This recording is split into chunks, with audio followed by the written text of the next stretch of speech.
It definitely creates that feeling of, hi, I'm an invitation for you to come and join me here, that intentionality. But it also says, my furniture is not floating, which is kind of a look in its own right. But a general rule of thumb that you want to think about is if you have chairs opposite each other and you're creating that conversation piece, you want maybe about 8 feet apart or so that you're not yelling at them across the room. We grew up with the phrase, home is where the heart is, but our culture has shifted and now the message is, home should be Pinterest perfect. I'm calling BS on that message. Home, it's not about the stuff, it's about the story. And whether you know it or not, your home is a reflection of you and is already saying something. So what is it that you want it to say? Hey, I'm Danny, a former first grade teacher turned home decorator. Going from a dual income to a single income so I could stay home with my babies meant budget, like ramen eating, Goodwill shopping budget, and I learned a few things along the way, like how to bring big style to your home without breaking the bank, and I'm sharing it all with you. Tips, tricks, decor, and design advice so you can learn to tell your story with your style, where you can start living free from the Pinterest perfect trap and start living a life of intention. Welcome to Fig and Farm at Home, where we design happy living and where it doesn't have to be perfect to be beautiful. You've heard me say, move the furniture away from the walls. You've also heard me say, think about where your furniture is in relation to where it was the first time you saw your home. Is it where the realtor had it? Has it been in the same location for the past 15 years? Now's the time for a change. You've heard me say that, but what I haven't mentioned are some of the rules and guidelines you might want to follow when you're rearranging or arranging your furniture. And so today we are going to be diving into 5 tips to help you arrange. We're specifically talking about living room furniture in a way that elevates your space. The first thing I want you to think about is what you're using the room for. Now that might be obvious. We need places to sit. But I want you to go a little bit deeper and I want you to think about what is really happening inside of this room. How much are you using it to entertain? And how many people are you entertaining when they are over? Do you have space for all the seating? Or do you need to bring in a few other things? Now, before you go and press buy on any of the things that you are kind of hoping for someday, I want you to be really intentional planners here. But before we even dive into the specifics and logistics of how big it should be or what scale it should be, we really want to just think about what is the room going to be used for? Write all of those things down so that you know and you're equipped for creating little corners if you need to, or getting multifunctional pieces if you need to. I'm skipping ahead just a little bit. Or just making sure that you have the furniture pieces that you need to support the activities of the room. And if you don't have the pieces that you need, this is when you start making your shopping list. This is when you start thinking about how can I better make use of this space? These are the things that could help me with it. Again, before you press buy, we're going to talk about some of the other things I want you to think about. But conversely, you might realize through the course of our conversation that the functionality of the room is one thing, but the pieces you have actually don't support it and they actually negate it. What I mean by that is maybe you have a very small living room and you actually entertain quite a bit in this living room, but you have an oversized sectional sofa that is a little bit too big for the space, but you notice that your guests actually don't sit on it because it's too squishy and there's too many bottoms sitting close together in a space that's not comfortable. So you want to be in this place of thinking about how it's functioning for you currently with the pieces you have and how you want it to function for you, maybe better than it currently is. This is where I really want you to think about the functionality of the pieces of furniture that you currently have. Are they functioning for you in multi-purpose ways? You've already identified what you want your space to function as. And now as we're bringing in pieces and kind of culling pieces from our current collection, we're making sure that they are serving the purposes that we need them to in this space. If you have a small living area and you entertain a lot, do you have something that can serve as maybe a bookcase and also a bar for when your friends come over and it's game night and you have some drinks out? Do you have kiddos around and do you have a coffee table that serves naturally as a place for you to have your cute little tray and your candles for the evening, as well as a place to hide games for when the kiddos are actively playing in the area? You want to think about using and utilizing pieces of furniture that are going to make sure that they are serving you and your family and the needs of your family and that room more than you are serving them? Meaning, are you running up the stairs 15 times to get the games to bring them downstairs? Do you have furniture to support your lifestyle? The second thing I want you to think about is, where is the natural focal point in your room? Do you have one? Sometimes we think about focal points being the fireplace. Sometimes it is a large bank of windows. Sometimes we create our own based on the TV. But starting with a focal point, and if you don't have one, you can create one. One of the ways that we could do that, if you don't have a fireplace or a large bank of windows or something that is going to serve naturally as a focal point, what you could have is a credenza, a low-lying credenza, and you could have a large piece of art. Now, in just a minute, I'm going to tell you the scale of art that should go above there, because it's also the scale we're going to want for our furniture. But you can see how we don't necessarily have to have a TV anchoring or being the focal point in our space. Oftentimes, and I'm just guessing at a number, but I would venture to guess about 90% of people likely do in a living room or a family room, we'll say. But you're going to use these same principles whether you are in a living room, a family room, a playroom, wherever you are that has some of these common objects, some of these common pieces of furniture. Okay, so you have your focal point. Do you have space opposite that focal point in order to have your largest piece of furniture? That would be the most natural space to start, but it doesn't always have to be. Okay, am I confusing you yet? I'm immediately picturing two scenarios. One, if I have a focal point and my focal point is a fireplace, sitting opposite could be an 84-inch sofa, or it could be two side chairs sitting side by side with a side table anchored right between them, and then my sofa is adjacent to it. So whatever it is, do you have seating opposite of your focal point? And this is a decision for you to make. Do you want the majority of your seating sitting opposite the focal point? Now, let's talk about scale for just a second, because you do need to know that generally speaking, 2/3 is a really great number to just keep in mind.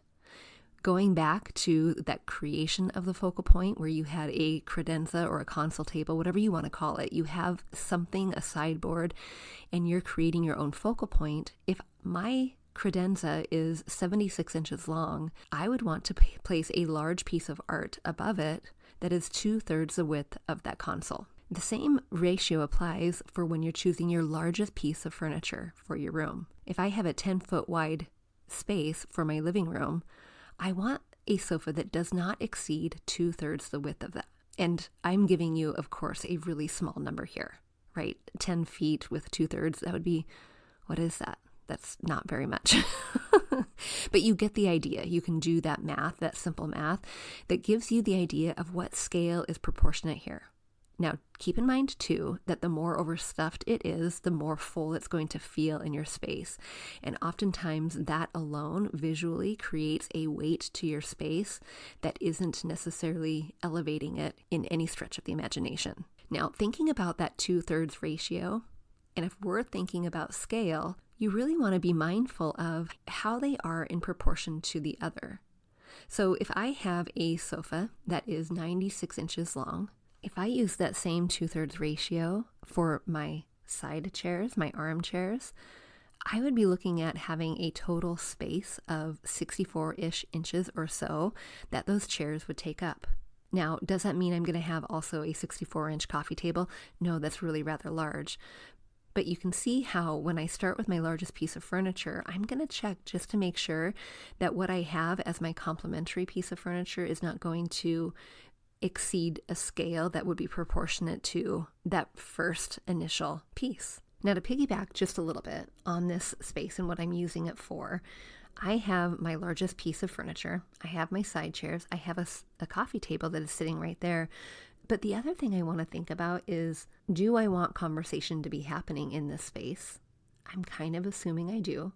So when you have any furniture that is opposite each other in order to create that conversation, this is where it's really important to pull things away from the wall to make them a little bit cozier, a little warmer, a little bit more inviting. But there are some guidelines that you should follow. One, if you're in a room that does not have any carpet, to use an area rug to anchor the space. It definitely creates that feeling of, hi, I'm an invitation for you to come and join me here, that intentionality.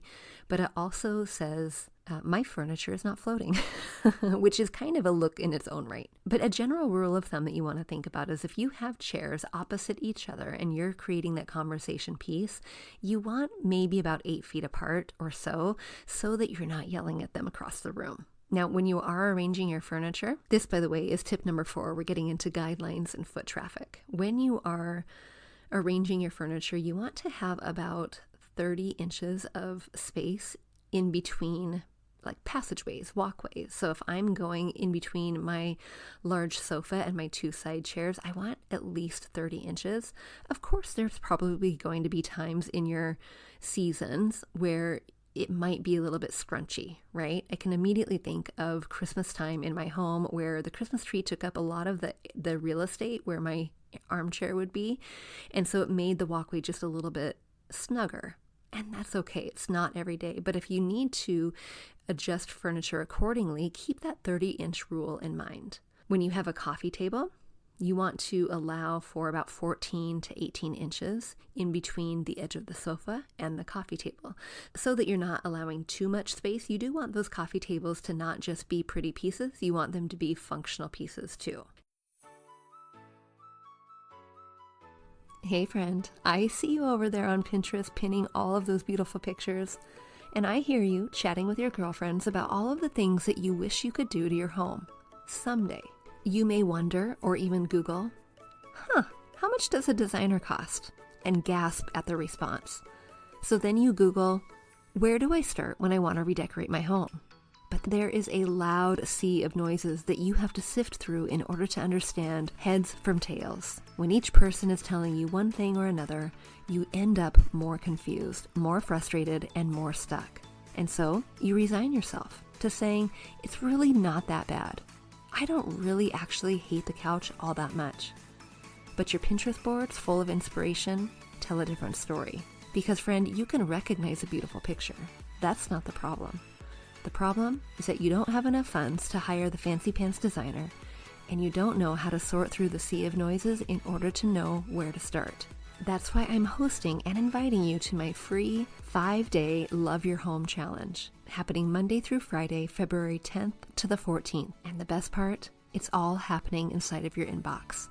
There's no live workshop you need to attend, and no replay you have to watch in a certain amount of time. Over the course of 5 days, you will be delivered a short video into your inbox. A video series teaching you the 5 most important things that you need to do when you're wanting to decorate your home. Each day has an action step so that you're not only just watching the video, you're prompted to do something, to take action. Because friend, it is time to stop collecting those Pinterest pictures and start acting upon them. I am excited to meet you inside of the inbox, teaching you the 5 things I wish I knew when I was decorating my very first home. You can register for the Love Your Home Challenge by going to bit.ly/LYH, like Love Your Home Challenge.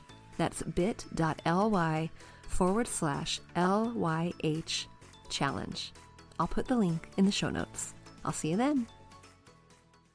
Now, when you're arranging your furniture, you want to think about not only the focal point and not only entryways and functionality, but you want to think about what appeals to your design sensibilities.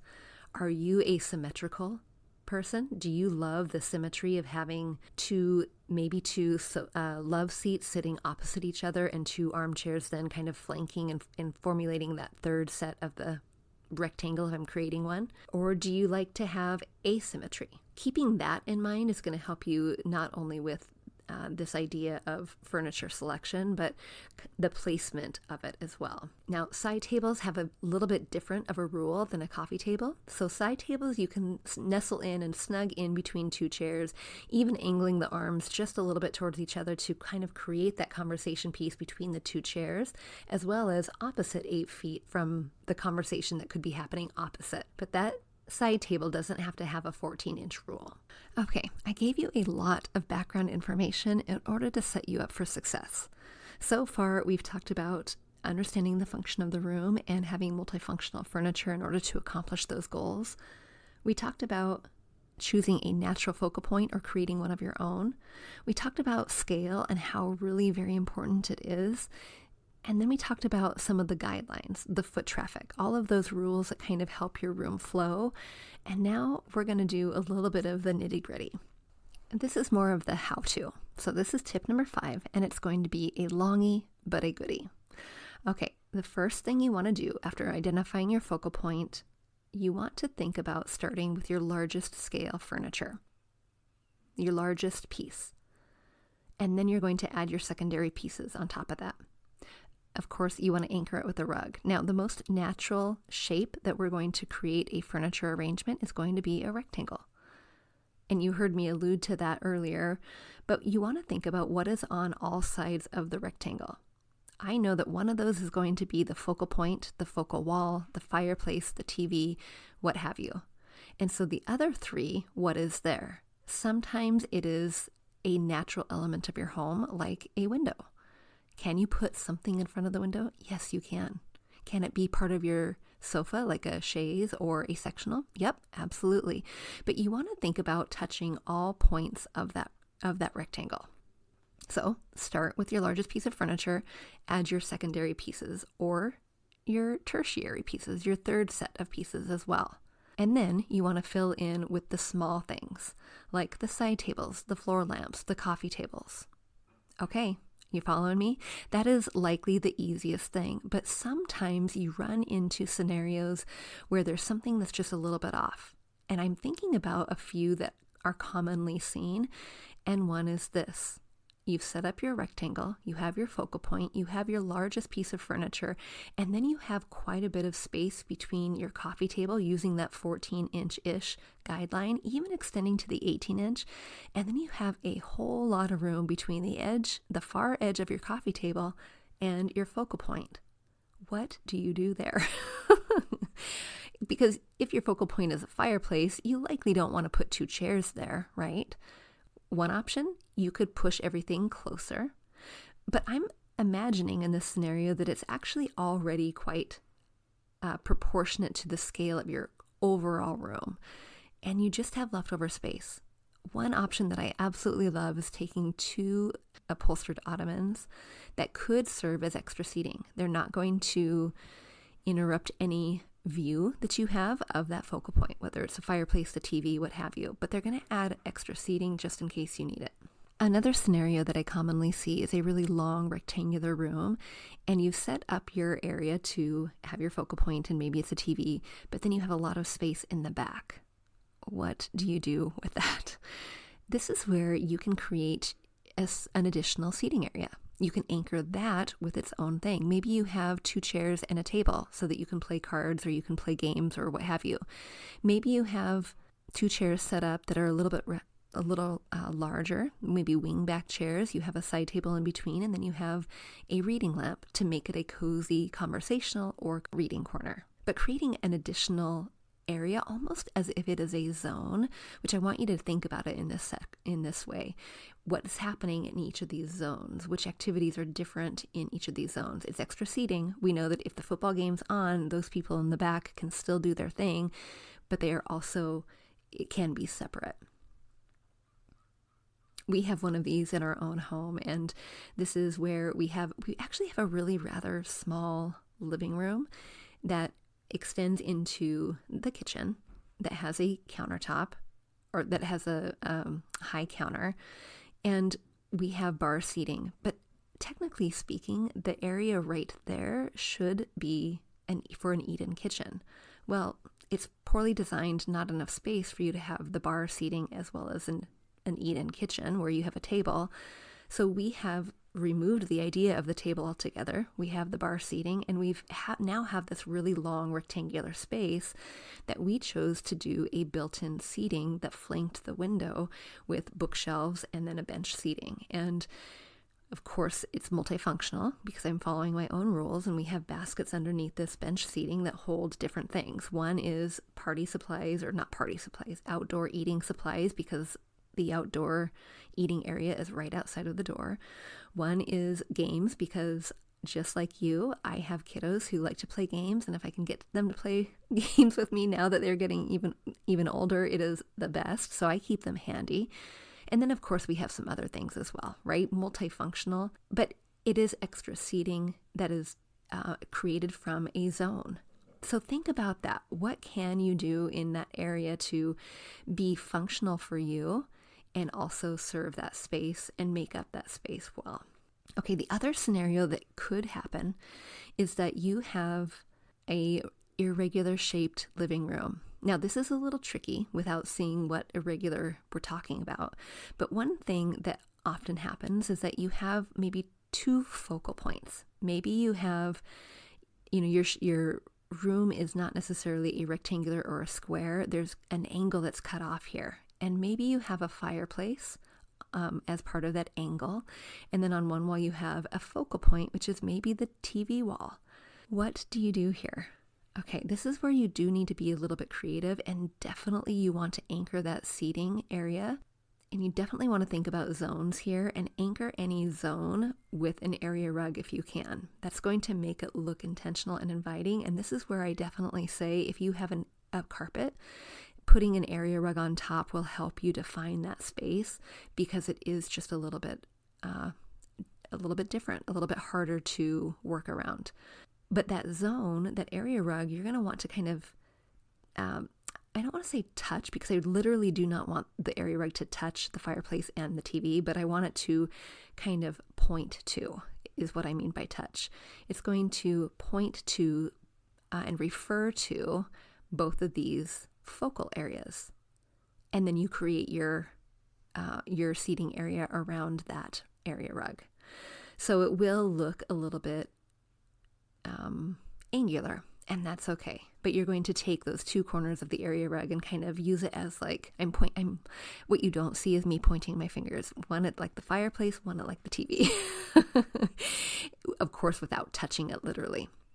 All right, friend, that was a lot to digest today. And wow, oh wow.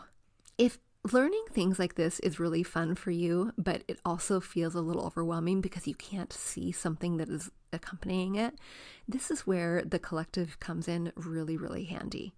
Because the lessons I teach inside of the collective, the lessons drop weekly. They drop every Tuesday. The lessons are very visual, and they are short enough for you to consume in a week. They're not overwhelming at all. 10 minutes, 12 minutes, something like that. But they come with a visual lesson to accompany concepts that I'm teaching you similar to this one.